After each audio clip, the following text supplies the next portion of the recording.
bienvenue à tous dans l'émission des petites têtes. Numéro 1. Ouais.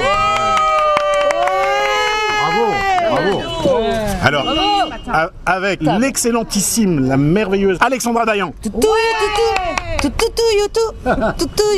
Alors, elle n'est pas venue seule, elle est effectivement venue aujourd'hui avec son alter ego, la partie glycérine de Nitro, Tata Suzanne. Qui fait sa timide aujourd'hui. Ah bah oui, je suis pas timide. Voilà. Et on l'a bien entendu, la vedette, la star, celui qui va passer à l'Académie des Oscars, Monsieur Sergio Mendes. Bonjour. Dis bonjour au micro. Ça y est, c'est dit, bonjour. Voilà. Il joue sa timide. Alors nous ne sommes pas venus seuls, bien sûr, bien entendu. Il y a Guy Meimoun, l'extraordinaire, le formidable, le chanteur, producteur, auteur, compositeur, président de l'association francophone de Rishon LeZion. Voilà. Guy Meimoun, connu souvent de Guy Michel. Bravo. Ah bah, c'est avec... un peu loubia. Ouais. Alors, on n'est pas venu seul, puisque la première émission, nous avons la chance d'avoir parmi nous un public extraordinaire qui nous a fait la joie et l'immense honneur de venir nous rejoindre. Une nouvelle Ola Hadasha. Depuis une semaine, Sandra. Bravo Sandra. Et Mazal Tov. Bonjour, merci. Beatzlacha. Voilà. Oui, bien sûr. Et nous avons des vieux de la vieille, oui. dans le sens bien entendu, qui sont là depuis un moment. Oui, et au sens propre, hein, vieux de la vieille. Hein.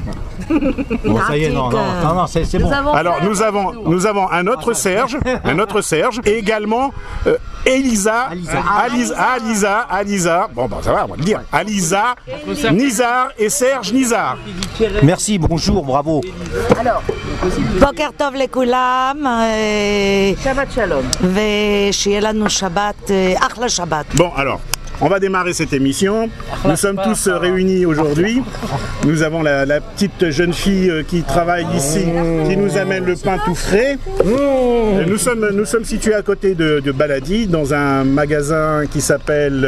קונדיטוריה מוצרט. Voilà, donc on fait la publicité et on a droit au café gratuit.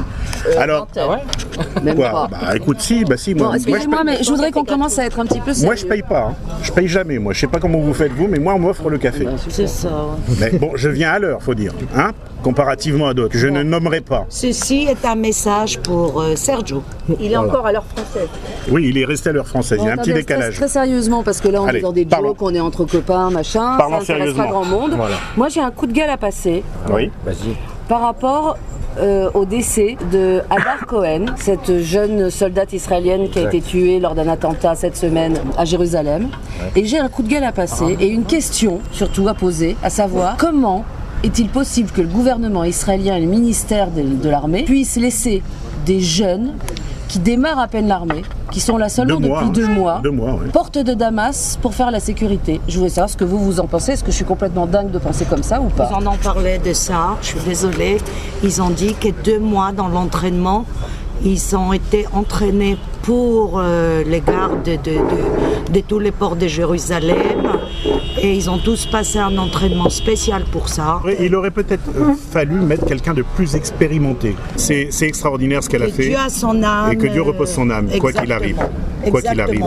Taper continuellement sur le gouvernement. Moi, je viens d'arriver en Israël, je ne peux pas me permettre de taper sur qui que ce soit. Je suis juste extrêmement surprise que ces jeunes, si jeunes, malgré peut-être effectivement les 2 mois d'entraînement, de classe, soient à des postes aussi critiques, aussi difficiles. Sergio, t'en penses quoi? Moi, je pense la même chose que toi. Je pense qu'à Jérusalem, mais bon, j'avais entendu parler de Ramleh, moi. Donc, j'ai pas compris pourquoi Jérusalem. Non, Non, parce que c'est encore autre chose. Ramleh, c'est le lendemain. D'accord, mais c'est un Hadar Cohen aussi, Non. tué par balle. Non. C'était à j'ai lu Jérusalem, hier. Hadar Cohen, c'était à Jérusalem. Et c'est des terroristes qu'on a arrêtés hier à Ramleh. D'accord. Non, mais ce qui C'est est... les deux petites je dis que terroristes de c'est 13 ans. C'est je crois. de 13 ans. Je dis que c'est vrai que cette région-là, elle est très chaude. Et c'est vrai que, en toute logique, il serait préférable de mettre des gens d'expérience un peu plus expérimentés. Non, mais Un peu plus âgés, un peu plus expérimentés. Ce qui est surtout grave, jusqu'à dire des paras, mais c'est que maintenant, c'est même plus les couteaux, ils arrivent à être armés. Donc Et là, ce ça- sont des enfants en Voilà, plus. des armes automatiques. Là, ça devient de plus en plus grave. Et parce que ce c'est sont même plus des des coups de enfants. Comment pouvez-vous vous méfier? Moi, je sais pas. Nous, on arrive aujourd'hui de France, ça fait pas longtemps qu'on est en Israël. 13 ans. Est-ce que vous pouvez vous penser que dans la rue, vous voyez une bande de gamins de 12-13 ans vont arriver vers vous, vont vous sortir une arme automatique et vous tirer dessus? Il y a eu On un peut pas se méfier Il y a eu un là-dessus. reportage. On peut dire que c'est une héroïne parce qu'elle a évité une grande Oui, catastrophe. exact. Oui. Ils ont visé des grands groupes qui allaient monter du mur. Ouais. Et là, ça aurait été un vrai massacre. Massacre. Un carnage, un Malheureusement, la carnage. petite, elle a payé de sa vie. Oui, mais elle l'a payé de sa vie. Voilà. Suzanne, Et c'est la, qu'est-ce que tu en penses et c'est la 32e en moins de 2 mois. Personne Alors, ne veut là- s'exprimer là-dessus. La nouvelle Ola Khadasha, qu'est-ce qu'elle pense un petit peu de ce qui se passe? Ouais. Sandra, Comment tu vis ça, Sandra. Ouais, très, très triste. 19 ans, c'est une gamine. Elle a rien vu de sa vie là. Et elle est mimi comme tout, en plus on a Ouais. vu sa photo un petit peu partout sur les réseaux sociaux. non, ce que j'en pense, je suis écœurée et je pense un peu comme Alex. J'espère que des solutions vont être trouvées rapidement. J'entendais hier, moi, sur I24, je sais pas si c'est une référence, Non. le gouvernement tente On va se faire saquer. tente de trouver une solution en améliorant le quotidien des Palestiniens. Ouais, bien sûr. Ouais, ouais. On va leur amener des casse-croûtes et des sandwichs le matin. Surtout des Voilà. balles. Voilà. Je pense que d'améliorer le quotidien des Palestiniens diminuera le nombre d'attentats, mais j'y crois pas trop. Alors on a chacun Mais- notre opinion là-dessus. On a chacun notre opinion.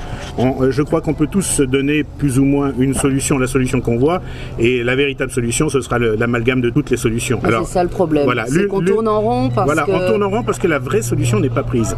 Alors c'est simple. la vraie solution, c'est plus de Hamas, c'est plus de Hezbollah et plus de groupes armés. Point barre. C'est Oui, tout. bon, C'est la seule ça- solution. ça- Parce que le seul problème, ça, c'est sur le papier, c'est sur le papier. on est bien Ouais, d'accord. comment sur le Le papier. seul problème, c'est que les Palestiniens qui eux aspirent à la paix et aspirent à Qui sont une avoir un minorité. État, Ils sont une minorité. Ils existent, mais ils n'ont pas le droit à la Il y a eu- parole. il y a eu un dernier- attends, ils et- n'ont pas le droit à la parole. Il y a eu un Personne dernier- ne le dit, ça. Il y a eu un dernier sondage qui a été effectué. Il y avait 75% des Palestiniens qui étaient pour la lutte armée. Oui, mais on peut pas. on peut 75%. pas. Le problème, c'est qu'aujourd'hui, quand tu as des groupes islamistes, comme parce qu'aujourd'hui, on parle du Hamas, on parle du Hezbollah, on peut mettre tout ça dans le Le même sac I, le avec Daesh, ouais. avec le Daesh. Ok. Quand vous arrivez, un institut de sondage arrive et interroge des Palestiniens et que ces Palestiniens savent pertinemment qu'ils sont surveillés par le Hamas et que tout ce qu'ils disent est surveillé et si par hasard, ils parlent au nom de leur peur, ils sont tenus. Et le problème, c'est que ce qui me scandalise encore plus, au-delà de ce qui se passe en Israël, c'est que les médias européens, blackout total, silence Oui, complet, silence radio. C'est même pas silence radio, c'est surtout détournement de Et l'information. en plus, détournement d'informations. Alors j'ai une autre question à vous poser. Que pensez-vous de cette nouvelle réforme qui va peut-être être votée en Israël, qui serait d'enlever les cartes de presse des journalistes Qui déforment l'information. qui déforment l'information dans la Ah bah région. il serait temps, il serait bien, temps. très bien. Il serait temps. Et ben Magnifique. moi ça me choque parce que ça me choque parce que, et c'est là où le serpent se mord la queue, mais c'est Oui, une réflexion oui, personnelle, oui. c'est le serpent qui se mord la queue. Au moins il mord quelque C'est chose. que- hein. Ouais, au moins il mord quelque chose. C'est que on est dans un pays démocratique. Oui, Pour moi, trop de démocratie, tu veux de la démocratie. Exactement. Et on est dans un pays plus que démocratique, bien au-delà de ce qu'on peut imaginer, ce que les Européens peuvent imaginer. Si il se passait en Europe le quart de ce qui se passe ici en Israël, le dixième même, ça réagirait pas du tout de la Bien manière sûr. dont ça réagit en Israël où ils sont extrêmement démocratiques. Donc retirer les cartes de presse, c'est donc un problème de liberté d'expression. Alors j'ai une autre question à poser. Est-ce que aujourd'hui les journalistes européens, parce qu'on peut pas non plus encore une fois faire d'amalgame et mettre tout le monde dans le même panier, est-ce que ces gens-là sont réellement informés de ce qui se passe? Alors les journalistes, je pense qu'ils doivent être informés. Ils doivent être Normal- informés. Oh, bah oui, c'est leur travail, ils ça, sont, on est bien ils sont d'accord. sur le terrain. Mais est-ce Ils que- sont sur le terrain. Maintenant, ce qui est intéressant de savoir, si tu me permets, c'est de savoir qui leur donne l'enveloppe à la fin du mois. Est-ce que c'est Merci. l'AFP? Ouais. Est-ce que c'est le Qatar? Ouais, c'est ça. Voilà.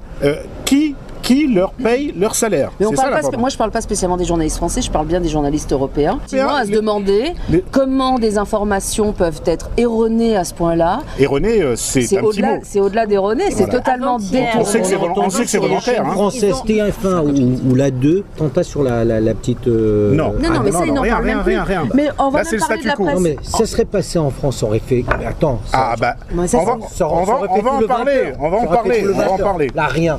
c'est normal. C'est normal qu'on soit tué et que ça et Parce tous que les pour eux, jours. c'est un acte de résistance. Pour eux, c'est un acte de résistance. Face à l'occupation Et ça va israélienne. même encore plus loin que ça. C'est-à-dire que c'est un acte de résistance. Et j'ai oublié ce que je voulais te dire tellement je suis en colère. T'arrêtes de boire du café, toi. Redonnez un double expresso à nouveau, s'il vous plaît. Bon, enfin voilà, effectivement. Suzanne ne dit rien, tu as remarqué. Je suis en colère après ce qui se passe entre. J'écoute. Tu parles dans ta bouche alors. Hein, Entre ce qui se passe entre l'Europe, entre Israël, entre Fabius qui déclare d'un seul coup que Ramallah se trouve en Israël, Qui s'occupe de son fils. Voilà, avec ses 7 millions, mais qui s'occupe de son fils. Enfin, il y a beaucoup d'amalgames qui sont C'est une faits. façon de s'occuper de son fils. Parce que comme ça, Bien sûr, il nous oublie. Il t'occupe sur autre chose.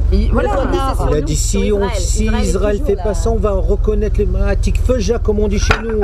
À Tikfeja. Parlons quand même d'une petite chose, puisqu'on parle de Fabius. Est-ce que Fabius est juif? Converti. Sa première femme, c'était une feuge. La première femme Non, de alors d'abord, il n'est pas converti du tout, mais d'après ce que j'aurais compris, son père Voilà. était juif. Son père était juif. Donc, il Ça est pas fait juif, penser à une alors. drôle d'histoire. ça- Non, Et il sa a dit première qu'il femme, déteste sa son première père. femme était feuge. Mais sûrement, en tout cas, il déteste. Il déteste son père. Ouais. Il déteste son père. Psychanalytiquement, on pourrait. Il a le syndrome Dark Vador. Alors. Même hitlérien. Même Sergio, hitlérien. hitlérien, oui. Même hitlérien, puisque. Il éclaire rien d'ailleurs. Ouais. Sergio, Ah bah écoute, s'il a eu une femme juive et que... C'est pas gentil de le réveiller comme ça. C'est vrai, on a et que réveillé ça s'est mal Sergio. passé, il peut finir par haïr les juifs. En effet. Alors s'il aime pas son père et s'il déteste sa première femme, on est mort. voilà. Bon, la seule bonne nouvelle finalement dans cette histoire, c'est qu'apparemment il va dégager, c'est même pas apparemment, c'est sûr, il part des affaires étrangères avec. ouais, mais on va pas avoir mieux. Hein, On parce a qu'à- Ségolène a priori, Royal. Ségolène Royal. Est-ce qu'on peut lui rappeler à Fabius un petit peu le sang contaminé? Parce que, Oui, on pourrait lui rappeler on le peut lui sang rappeler un contaminé, petit mais peu. on pourrait rappeler tout ça, mais ça Je ne pense va qu'il pas a, avancer les choses. il a un problème de mémoire de toute façon en ce moment. C'est une des raisons Non, pour parce lesquelles que il quitte le quand on gouvernement. l'ouvre, il faut être quand même un peu blanc-bleu. Là, à mon avis, il est pas très Il est blanc-bleu. bleu, blanc, rouge. Ouais, Personne n'est blanc. Histoire de déraciner un petit peu la conversation de côté sérieux. Est-ce qu'on a une petite blague, quelque chose? Allez, parce que quand même, les petites têtes, si on commence à faire les grosses têtes, Ah. on va avoir des problèmes. Des petites blagues. Alors une petite blague, une petite blague. Oh là là. Maintenant, tu l'as dit. Alors une petite blague. Alors il y a Sergio qui a travaillé toute la nuit pour Alors, avoir une vas-y. petite blague, avec le consentement de sa femme d'ailleurs. Alors justement, ma femme... Rapproche-toi. Ma femme, elle aime pas du tout faire le repassage, donc elle a décidé d'aller dans le placard et elle a raconté une blague au linge et il était plié. Celle-là, il nous l'a sorti, je sais pas d'où il nous l'a sorti. bonne, hein. Bah, il nous l'a sorti du placard, celle-là. Elle est bonne. Hein. Les petites têtes sont en forme ce soir, ce matin. Et il y en a qui sont pas réveillés puisqu'ils sont encore dans la nuit. Moi, j'en ai une aussi. Ah mais bah alors allez, on est elle- chacun mais sa blague. Elle allez, est un vas-y. petit peu longue. C'est un mec qui roule sur l'autoroute, c'est un rabbin, il roule sur l'autoroute. 180 km/h, il se fait arrêter par la police, bien évidemment. Gendarmerie Ah, nationale. je crois que je la connais. Ah, Vas-y, bah, c'est pas grave. Gendarmerie nationale, vos papiers. Vous étiez en train de rouler à 180 km sur une route limitée à 110 km/h. Papier. Je ne peux pas. Comment ça, vous ne pouvez pas? Je ne peux pas, ils sont dans la boîte à gants. Ouvrez la boîte à gants. Je ne peux pas, il y a de la drogue. De la drogue? Ouvrez votre coffre tout de suite. Je ne peux pas. Comment ça, vous ne pouvez pas? Je ne peux pas ouvrir mon coffre. Pourquoi? Parce qu'il y a des armes. Le flic ni une ni deux, il appelle le commandant en chef. La hiérarchie, ouais, La tout de hiérarchie. Commandant, il faut venir immédiatement. Je viens d'arrêter quelqu'un sur l'autoroute. Un rabbin, il a de la drogue. Il dit avoir des armes. Bien évidemment, il est arrêté. Les flics arrivent, voiture Le commandant, cernée. le Le commandant arrive, qui se présente devant le rabbin et qui lui dit: alors, comme ça, on me dit que vous avez des armes dans votre coffre et que vous avez de la drogue dans la boîte à gants. Ouvrez votre boîte à gants. Le rabbin ouvre la boîte à gants, il n'y a rien du tout. Ouvrez votre coffre. Il ouvre le coffre, Il n'y a il n'y a rien. rien du tout. Voilà, il n'y a rien. Il dit: mais je comprends pas. La police vient de me dire à l'instant qu'il y avait de la drogue et qu'il y avait des armes dans votre voiture. Il dit: je suis sûr qu'en plus, il vous a dit que je roulais au moins à 180 km/h sur l'autoroute. Alors là, elle est pas mal, bravo. Bravo. Alors moi aussi j'en ai une petite, puisque tu parles de rabbin, alors celle-là elle est... On savait que tu en avais une petite. On a dit qu'on s'attaquait pas au physique. Oh là On a là, dit pas le tu fais de la physique. discrimination, mais c'est grave ce que tu fais, Sergio.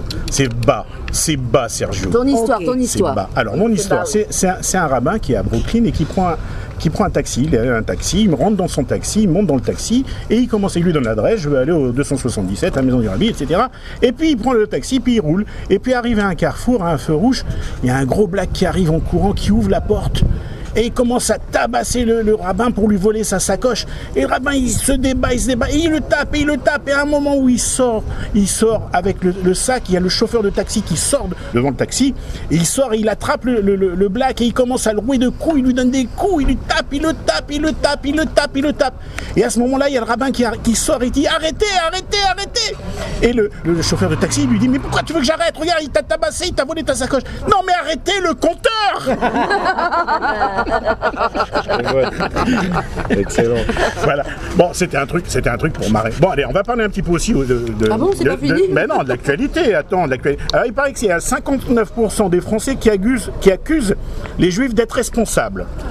Responsables de quoi? Donc, pour 14%, ils pensent que les Juifs ont trop de pouvoir en France. Voilà. 13% pensent qu'il y a trop de Juifs en France. Ouais. Et bientôt, il y en aura plus. Ouais. Voilà, Bezrat Hachem. Bon, je sais pas. En tous les cas, il y aura bientôt plus de Juifs. Alors, je sais pas qu'est-ce qu'ils vont nous trouver comme excuse encore. Alors, il y a quelques années, un ami à moi... On les a laissés tomber. Un ami à moi, je lui disais, mais tu sais...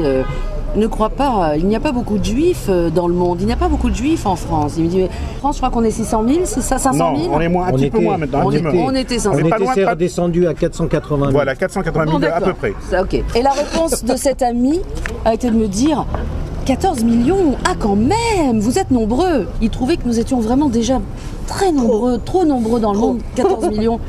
Et voilà, et ça m'a un peu laissé sans voix et ça rejoint un peu ton sondage.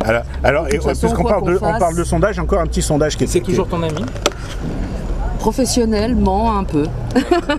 Alors, on parle de sondage, encore un petit sondage qui a été distillé par BFM et qui dit que si Marie Le Pen passait en 2017, oui. Attention, c'est très important, Enrico Macias quittait la France. Oh, mais ça c'est une vieille info, chouchou, là. Oui, non, mais ça c'est sur BFM il n'y a pas longtemps. Ah, bon, voilà. Non, mais Enrico, il a dit déjà depuis un an qu'il faisait l'ALIA.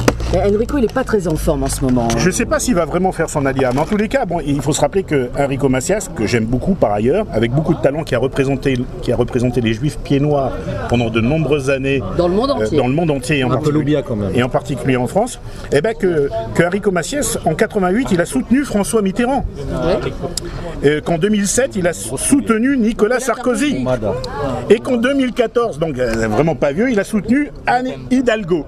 Anne Hidalgo, il a la mémoire courte. Mais donc il va un coup à gauche, un coup à droite, il joue une mi-temps dans chaque camp, comme on dit. Hein. Il va avec le vent, on a le droit. Exactement. Il va avec le vent, je reste dans le sens du poil. Il faudrait pas qu'il aille aux courses, lui. Hein. Non.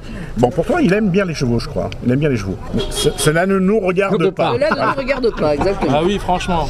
Est-ce qu'on t'a demandé si le mec il était parti en Thaïlande pour se faire kiffer Alors, franchement, voilà.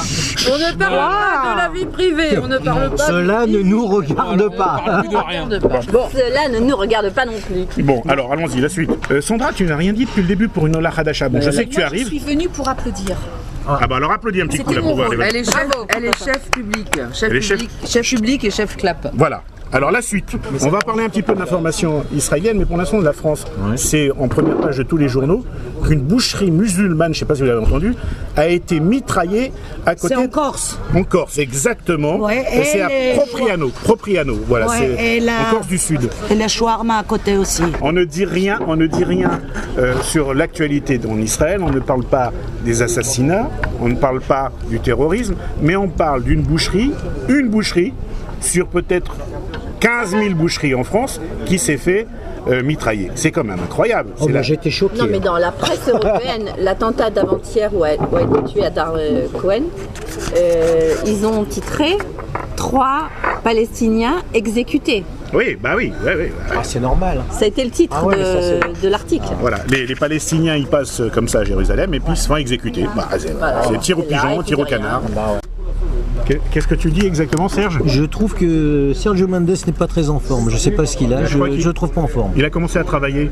Ah voilà, Les vacances c'est terminé. Tu sais, l'Alia, on pense au départ que c'est les vacances. On disait, ouais, on on est en vacances en Israël. Attends, bouge pas, tu vas voir ce qui va te tomber dessus. Bah ça y est, c'est On les rappelait à la dure réalité. La dure réalité. clair, hein. Sandra, tu vois ce qui t'attend? Ouais, je sais. Bon, pour l'instant, c'est les vacances, c'est je me balade, je vais au resto, je vois les copains. Je vais à Baladi. Je vais à Baladi le vendredi matin. Bon, t'en profites pour faire les courses d'un autre côté. Voilà. L'autre fois, j'étais chez moi à 3h du matin, j'ai entendu du bruit. Et il y avait un voleur qui cherchait de l'argent. Je me suis mis à chercher avec lui. Avec lui. Vous avez trouvé?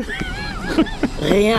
Rien. Rien. Bah oui, tu parles. Alisa avait déjà tout planqué. Tu parles.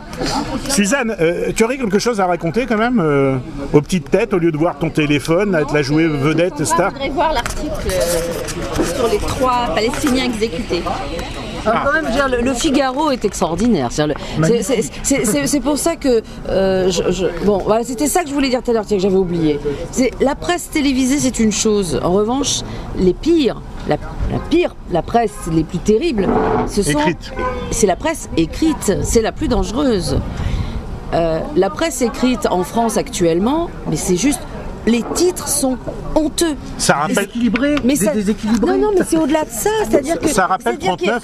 Ça rappelle exactement, 39. ça rappelle 39. Ça fait peur. Et c'est pour ça que tout à l'heure je parlais de Fabius en faisant le rapport avec Hitler, parce que ce qui est en train de se passer en ce moment, c'est terrifiant. Ça fait peur et ça fait sérieusement réfléchir.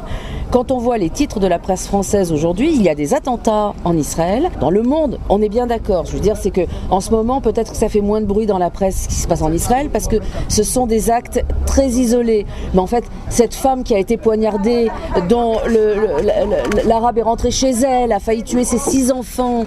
Elle a été poignardée, c'était il y a 3 semaines. Effectivement, personne n'en a parlé. Bien sûr qu'elle est morte, malheureusement. Mais à côté de ça, la presse, qu'est-ce qu'elle a titré? Que l'armée avait ensuite arrêté un Palestinien, puis tué un Palestinien, en évoquant à un moment donné dans l'article une petite phrase expliquant que ce Palestinien venait de poignarder une mère de famille chez qui il était rentré et où il y avait 6 enfants. Ouais. Et il était parti pour tuer tout le monde d'ailleurs. Et il était parti pour tuer tout le monde. Ouais. Et personne n'en parle. La mère s'est sacrifiée pour sauver ses enfants. Nous avons donc un titre aujourd'hui, voilà, on est en train de rechercher, mais c'est la presse qui sort en grand titre 3 Palestiniens exécutés. Exécutés. C'est nous les sauvages. Voilà, nous exécutons comme ça. Les Israéliens, ils sont fous, on se balade tous, on est dans le Bronx, on a tous des armes et poum poum, vas-y, ça tire à tout va, on y va. On tire au canard, ah, tiens, un Palestinien, boum, on le bute. Mais ça devient n'importe quoi, c'est de la désinformation non-stop. Et une désinformation qui est dangereuse pour l'Europe. C'est une montée d'antisémitisme. Mais ça, il est évident que les médias augmentent l'antisémitisme mais c'est terrifiant. en Europe et dans le monde. C'est les médias, les premiers responsables, c'est même pas les responsables politiques, ce sont les médias. Parce que CB News, voilà, on l'a sous les yeux, CB News, qui a donc titré, c'était avant-hier, 3 Palestiniens tués, c'est dire quoi, je comprends pas, Greens On, c'est quoi Greens On, dans une prison? Non. Je comprends pas, moi je sais pas lire déjà l'hébreu c'est compliqué, me mettez pas en plus l'anglais, bientôt l'hindou. Bah, il faut apprendre l'arabe aussi, hein, parce que... Et l'arabe... Ouais. Il paraît que ça devient la 2e langue officielle en France. Hein. D'ailleurs, vous avez vu cette histoire sur la ponctuation des mots. Réforme de l'orthographe. Réforme de l'orthographe. Alors ça fait bientôt... On a eu la chance d'avoir une langue qui est extraordinairement riche, c'est la langue française, qui a des subtilités énormes et formidables. Et aujourd'hui, bon, depuis que certaines personnes sont montées au gouvernement, on réforme tout. On réforme l'enseignement, on réforme l'orthographe, et bientôt, on va rajouter de nouveaux mots qui n'ont plus rien à voir d'ailleurs. Plus aucune racine latine. Plus aucune racine française. Plus aucune racine. Ziva dans le dictionnaire, pourquoi pas? Alors, quelle est la différence maintenant, puisqu'on va enlever les accents circonflexes? Quelqu'un peut me dire quelle est la différence entre cette phrase « je me fais un jeune » et « je me fais un jeune ». Ça veut dire quoi, je me fais un jeune? Je me fais un...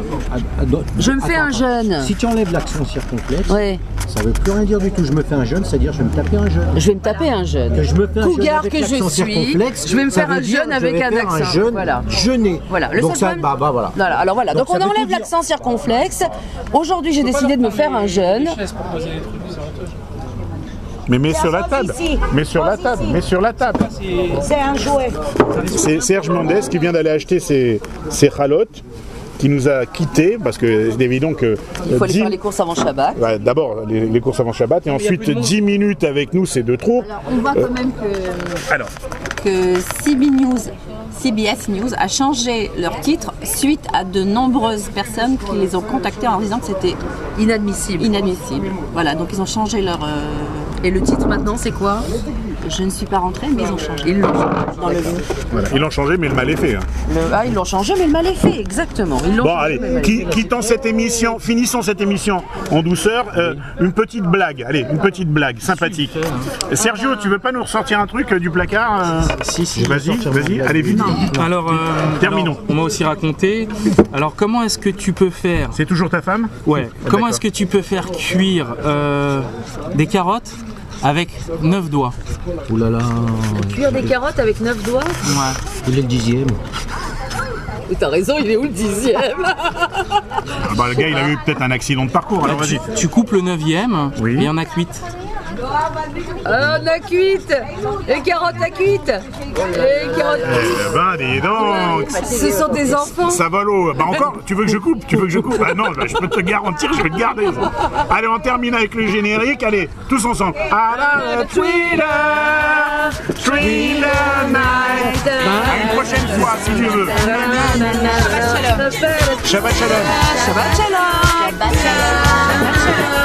Tu veux pas raconter notre Shabbat Shalom? Shabbat Shalom les Koulam. Shabbat Shalom.